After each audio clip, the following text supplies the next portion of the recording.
మీ business కు ప్రజలకి మధ్య వారధిలా మేముంటాం. ప్రతిరోజు 1.5 వాచ్ అవర్స్ ఉన్న మా ఆదాన్ ఛానల్ ద్వారా మీ బిజినెస్ ను ప్రమోట్ చేసుకోవాలనుకుంటే ఈ క్రింది నెంబర్కి సంప్రదించండి. నమస్కారం గురుగారు. హార్దిక గారు నమస్కారం అండి. గురుగారు, మొన్నటి వరకు మకర రాశి వాళ్ళకి ఏలినాటి శని నడుస్తుంది. ఇప్పుడు ఏలినాటి శని అయిపోయింది వాళ్ళకి ఆ పీరియడ్. ఇప్పుడు 5వ స్థానంలో సూర్యుడు, 7వ స్థానంలో కుజుడు ఉన్నాడు. మరి వీళ్ళకి అక్షయ తృతీయ నుంచి వీళ్ళకి ఎలా ఉండబోతుంది? ముఖ్యంగా మే నెలలో ఈ మకర రాశి వాళ్ళకి ఏ విధంగా ఉండబోతుంది? ఎక్కడెక్కడ అనుకూలతలు ఉన్నాయి, ఎక్కడెక్కడ ప్రతికూలతలు ఉన్నాయి? వీళ్ళు దానికి ఎలాంటి పరిహార మార్గాలు పాటించాల్సి ఉంటుందో చెప్తారా? మకర రాశి నా సొంత రాశి. చాలామంది మాట నాకు మకర రాశి వాళ్ళు నాకు ఎక్కువ ఫోన్లు చేస్తారు కనెక్ట్ అయిపోయి. అంటే మీరు రాజు చూసుకుంటున్నారు కదండి, మాకు కూడా ఈజీగా చెప్తారు కదండి, వేరే హాస్టల్ దగ్గరికి వెళ్ళటం సేమ్ రాశి వాళ్ళకి కనెక్ట్ అవుతామని.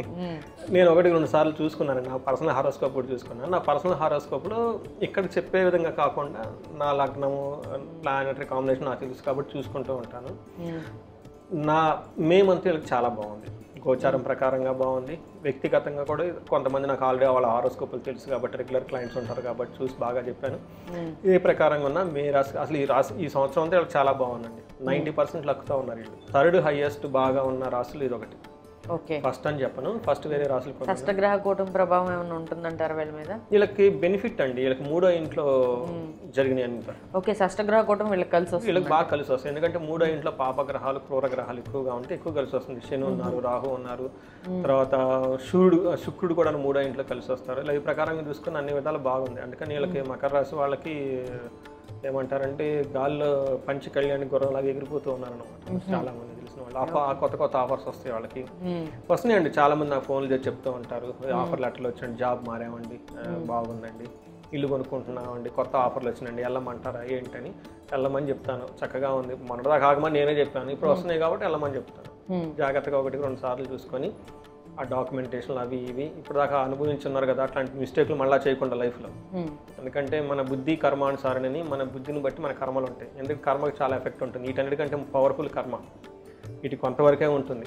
అందుకని చెప్పేసి మనకి మంచి ఉద్దేశంతో చక్కగా ఇప్పటిదాకా పడిన దెబ్బలన్నీ నేర్చుకొని అవి మళ్ళీ జీవితంలో రిపీట్ కాకుండా జాగ్రత్తగా ముందుకెళ్ళాలి అని ఒక అడ్వైజ్ వీళ్ళకి. ఎందుకంటే నాది అదే రాశి కాబట్టి నేను 1-2 సార్లు అది ఆలోచించుకుంటూ ఉంటాను. కొంచెం డబ్బులు పడంగానే ఎక్కడెక్కడికో ఆలోచనలు వచ్చేస్తాయి.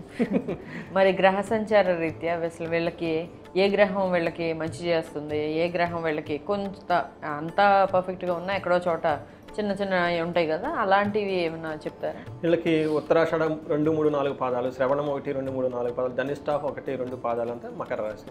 తర్వాత ఇందులో పేరు బలం కనుక మనం చూసుకుంటే చాలా పాపులర్ పేర్లు మొత్తం ఇందులో ఉంటాయి. గీత, గాయత్రి, జయ, జయంతు, విజయ, ఈ చాలామంది పేర్లంతా మనకి చాలా పాపులర్ పేర్లంతా ఇక్కడే ఉంటారనమాట. తర్వాత ఇందులో బో, జా, జీ, జూ, జే, కా, గా, గి, జా, ఈ పేర్లంతా మనకి మకర రాశిలోనే వస్తారండి. ఇందులో మనకి గ్రహస్థితిని బట్టి మీరు అడిగిన విధంగా మీరు చూసుకుంటే సూర్యుడు వృషభ రాశిలో ఉన్నారు. తర్వాత బుధుడు సంచారం మేషరాశిలో, శుక్రుడు మీనరాశిలో, కుజుడు వచ్చేటప్పటికి కర్కాటక రాశిలో ఉన్నారు. ఈ యొక్క గ్రహస్థితిని బట్టి కనుక మనం చూసుకుంటే వీళ్ళకి ఎలా ఉంటుంది?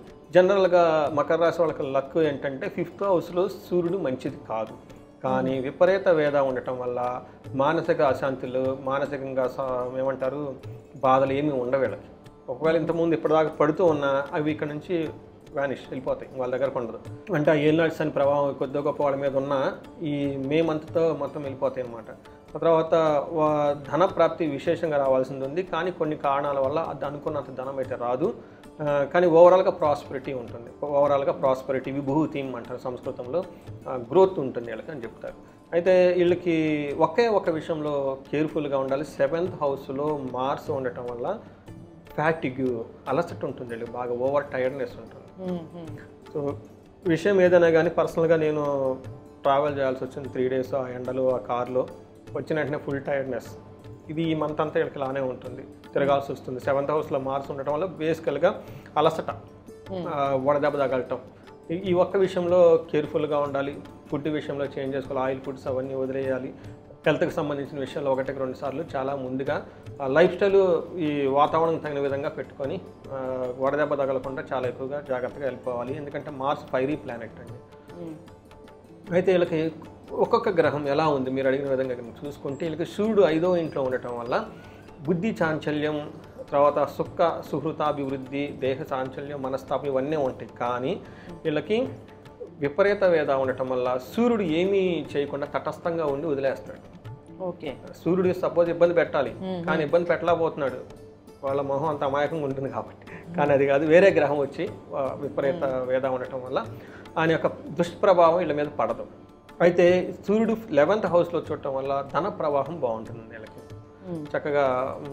అదే నేను చెప్తూ ఉన్నా, కొంచెము ఏదంటా చూడండి, 2 రాళ్ళు వెనకేసుకోవాలి, ఇంతకుముందు లాగా వాళ్ళని నమ్మి వీళ్ళని నమ్మి అటు పెట్టి ఇవి పెట్టి చేయకుండా చక్కగా పెళ్ళైన వాళ్ళు, భార్య బిడ్డలు ఉన్నవాళ్ళు కొంచెం డబ్బులు రాగానే హస్బెండ్కో పిల్లలకో వాళ్ళకి చక్కగా కావాల్సినవన్నీ చూసుకొని మంచి ఇల్లు కొనుక్కోవటం, బంగారం కొనుక్కోవటం, ఫిక్స్డ్ అసెట్లు పెట్టుకొని ఎవరిని పడితే వాళ్ళని నమ్మకుండా, వేలం వేరుగా ఏ బిజినెస్ అంటే ఆ బిజినెస్ చేయకుండా కొంచెం జాగ్రత్తగా ఉంటే ఈ రాశి వాళ్ళకి అన్నీ ఫేవరబుల్గా అవే అయిపోతూ ఉంటాయి అన్నమాట. వీళ్ళేం పరిగెత్తి చేయని అవసరంలో అవకాశాలు వీళ్ళ దగ్గరకు వచ్చేస్తాయి.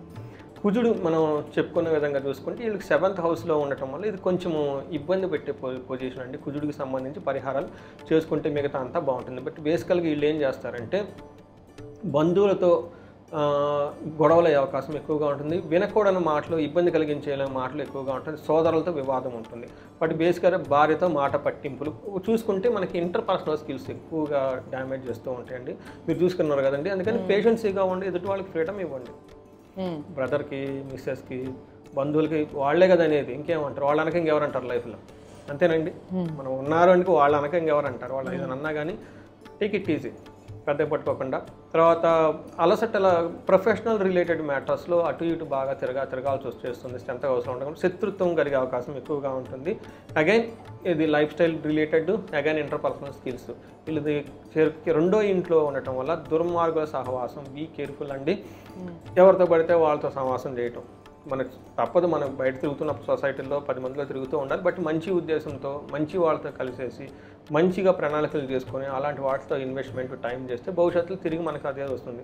మనకు ఏమంటారు, ఎయిమ్లెస్గా తిరిగి ఎవరితో పడితే వాళ్ళతో తిరిగి ఎలా పడితే ఎలా ఖర్చు పెట్టేస్తే టైంలో మనకు కావాల్సిన వాళ్ళు జంప్ అయ్యేది ఫస్ట్ ఎట్లాంటి వాళ్ళు అనమాట. అందుకని కొంచెం దుర్మార్గులతో సహవాసం పట్టేది, ధన నష్టం కూడా ఎక్కువగా చూపిస్తుంది. కాబట్టి కొంచెం జాగ్రత్తగా ఉండాల్సిన అవసరం ఎంతైనా ఉందండి. ఎందుకంటే కుజుడు ఈ ఇళ్ళ విషయంలో జాగ్రత్తగా ఉండాలి. శుక్రుడు అగైన్ 3వ ఇంట్లో ఉండటం వల్ల బాగుంటుంది. వీళ్ళకి మంచి ప్లెజర్గా ఉంటారు, చక్కగా హ్యాపీగా ఆనందంగా ఉంటారు ఫ్యామిలీ మెంబర్స్ తోటి. గౌరవ వృద్ధి చెందుతూ ఉంటుంది. సమాజంలో గౌరవము పలుకుబడి ఉంటుంది. మిత్రుల ద్వారా లాభం ఉంటుంది. తర్వాత ధనం వ్యయం కూడా ఎక్కువగా అయ్యే అవకాశం ఎక్కువగా ఉంటుంది. వ్యాపారంలో కొంచెం ఇంతకుముందు వచ్చినంత ప్రాఫిట్స్ కాకుండా కొంచెం తక్కువ వచ్చే అవకాశం ఎక్కువగా ఉంటుంది. బట్ ఏది కనుక చూసుకున్నా ఓవరాల్గా వీళ్ళకి పాజిటివ్గా ఎక్కువగా ఉంది. కాబట్టి నెగిటివ్ ఛాలెంజెస్ చాలా ఎక్కువగా ఉన్నాయి. ఇది ఒక బెస్ట్ టైం అని మనం వీళ్ళకి చెప్పుకోవాలండి.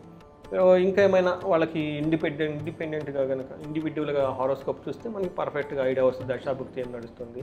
ఆ తర్వాత వాళ్ళ జన్మ జాతకంలో ఉన్న ప్లానెట్స్. వీళ్ళకి నక్షత్రాలను బట్టి ఎలా ఉంటుంది గురుగారు? నక్షత్రం కనుక చూసుకున్నాం అనుకోండి, ఉత్తరాషాఢ వీళ్ళకి పాజిటివ్గా కనుక చూసుకుంటే ఈ మాసం అంతా జయప్రదంగా ఉంటుంది, ధనప్రాప్తి ఉంటుంది, లాభప్రదంగా ఉంటుంది. ధన లాభం కూడా చూపిస్తుంది. శుక్రుడు అనుకూలంగా ఉన్నారు ఈసారి వీళ్ళకి. అయితే నెగిటివ్ సైడ్లో ఏమవుతుందంటే ఎంత ధనం వచ్చినా ధనానికి ఇబ్బంది పడుతుంటారు వీళ్ళు. అంటే వాళ్ళకి అప్పటిదాకా కొన్ని అప్పులు పెద్ద అన్నీ ఉంటాయి కదా, అవన్నీ తీర్చుకుంటూ వచ్చేస్తూ ఉంటారు. ధనహీనత ఉంటుంది, హాని జరిగే అవకాశం ఎక్కువగా ఉంటుంది, బంధించబడినటువంటి సిచ్యువేషన్ ఎక్కువగా ఉంటుంది. అగైన్ ఇక్కడ మనం అనంత పద్మనాభ స్వామిని విజిట్ చేసుకోవాలి. ఎవరన్నా మెంటార్స్ని, గురువుల్ని ఎక్కువగా కలిసి వీళ్ళతో డిస్కస్ చేసుకుంటూ ఉంటే వాళ్ళకు ఒక క్లారిటీ వస్తుంది. శ్రవణ నక్షత్రం వాళ్ళకి జయప్రదంగా ఉంటుంది, ధనప్రాప్తి ఉంటుంది, ధనలాభము ఉంది. 2 విషయాల్లో కేర్ఫుల్గా ఉండాలి, ధనహీనత, బంధనము. తర్వాత ధనిష్ట నక్షత్రం వాళ్ళకి జయప్రదంగా ఉంటుంది, లాభప్రదంగా ఉంటుంది, ధనలాభం ఉంటుంది. ఛాలెంజెస్ వచ్చేటప్పటికి ధనహీనత, బంధనము. ధనహీనత అంటే తగినంత ధనం ఉండదు వీళ్ళకి. తర్వాత బంధనము, బంధించబడినట్లుండే సిచ్యువేషన్స్ ఎక్కువగా ఉంటుంది. వీళ్ళు విష్ణు ఆలయాలని ఖచ్చితంగా విజిట్ చేసుకోవాలి. తిరుపతి వెళ్ళటము, లేదంటే ఎక్కడైనా సరే విష్ణు మూర్తికి సంబంధించిన దేవాలయాలు ఎక్కువగా చేస్తూ ఉంటే చాలా బాగుంటుంది. బంధించబడినట్లు ఉంటుంది సిచ్యువేషన్ నుంచి బయటకు వచ్చేసి ఒక క్లారిటీ వస్తుంది. మనకి ఏమి చెప్తామంటే ఎక్కువగా ఇక్కడ మనకి శ్రవణ నక్షత్రం వాళ్ళకి స్త్రీ నాశనం, బుద్ధి నాశనం. ధనిష్ట నక్షత్రం వాళ్ళకి స్త్రీ నాశనం, బుద్ధి నాశనం ఎక్కువగా చూపిస్తుంది. అంటే ఇక్కడ ఏమవుతుందంటే వీళ్ళకి లేడీస్ అయితే జెంట్స్ అయితే వీళ్ళకి బాగా తెలిసిన వాళ్ళు, బాగా నమ్మిన వాళ్ళు ఉంటారు కదండి, వీళ్ళకి మధ్యలో మనస్పర్ధలు వచ్చే అవకాశం ఎక్కువగా ఉంటుంది. అంటే వాళ్ళకి ఏదైనా ప్రాబ్లం రావటం, వాళ్ళు ఏదైనా ఇబ్బందులు పడటం, తద్వారా వీళ్ళు సఫర్ అవ్వటం, దీన్ని స్త్రీ నాశనం అంటారు. అలాంటి బుద్ధి నాశనం అంటే సరైన డెసిషన్ తీసుకోకుండా ఇబ్బంది పడుతూ ఉంటారు. శుక్రుడు వల్ల కేర్ఫుల్గా ఉండాలి. పర్టికులర్గా సుఖానికి సంబంధించి, కంఫర్ట్కి సంబంధించి, లగ్జరీకి సంబంధించి, స్త్రీలు అయితే జెంట్స్ అయితే స్త్రీలకు సంబంధించిన విషయాల్లో రాంగ్ డెసిషన్ తీసుకునే అవకాశం ఎక్కువగా ఉంది. కేర్ఫుల్గా ఉండాలి. ఒకటికి 2 సార్లు ఆలోచించుకొని డెసిషన్ తీసుకోవాలి. నేను అదే ఇందాక చెప్పండి, ఒక దాంట్లో కొంచెం డబ్బులు రాగానే ఎలా పడితే అలా చేయొద్దు. ఖర్చు పెట్టే ప్రతిదీ 1కి 2 సార్లు 3 సార్లు వ్యాలిడ్ చేసుకొని ఇది నిజంగా అవసరము అనుకుంటేనే ఖర్చు చేయండి. ఇది నిజంగా కావాలి అనుకుంటేనే చేయండి, లేకుంటే కామ్గా ఉండండి. ఎందుకంటే మీకు ఆపర్చునిటీస్ అవంతా అవే వస్తున్నప్పుడు మీరు పోయి చేసుకునే ప్రయత్నాలు అయితే చేయకూడదు. మిగతా అన్ని విషయాల్లో బాగుందని మనం చెప్పుకోవాలండి. మరి వీళ్ళకి పరిహార మార్గాలు గురువుగారు? వీళ్ళకి బెస్ట్ పరిహారం ఏమంటేనండి, బంధించబడినట్లు సిచ్యువేషన్ ఉంది కాబట్టి అనంత పద్మనాభ స్వామి హైదరాబాద్లో ఎవరైతే కనుక ఉంటున్నారో, మనకి నేషనల్ హైవే బెంగళూరు నేషనల్ హైవేలో 30 కిలోమీటర్స్ వెళ్ళిపోయి లెఫ్ట్ సైడ్ వెళ్ళిపోతే పెంచర్లు అని గ్రామం ఉందండి. అక్కడ అనంత పద్మనాభ స్వామి స్వయంభూ దేవాలకు చాలా పవర్ ఉంటుందండి. ఎందుకంటే వాళ్ళు కొన్ని వేల సంవత్సరాల నుంచి పూజలు అందుకొని ఉంటారు కాబట్టి చాలా పవర్ ఉంటుంది.